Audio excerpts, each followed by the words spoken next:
Now, Saudi Arabia has made a pretty dramatic move in global oil markets. It has slashed the price of its flagship crude for Asian buyers by the biggest margin in over 2 decades. And the decision reflects a very rapid shift in how energy is flowing across the world and who holds the leverage.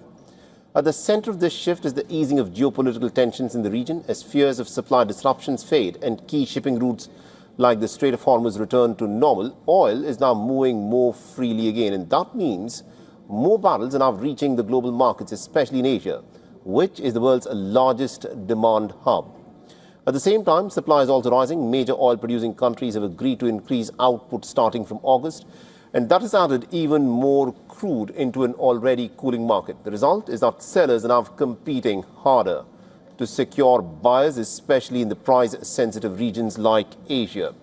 Now, Saudi Arabia's price cut, which has now turned a hefty premium into a discount, signals just how quickly the balance is flipped.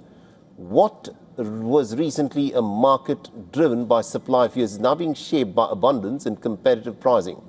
To put it much more simply, more oil means smoother shipping, and rising competition means cheaper deals for buyers. For consumers, that could eventually translate into softer fuel prices, but for oil producers, it marks the beginning of a tougher fight for market share.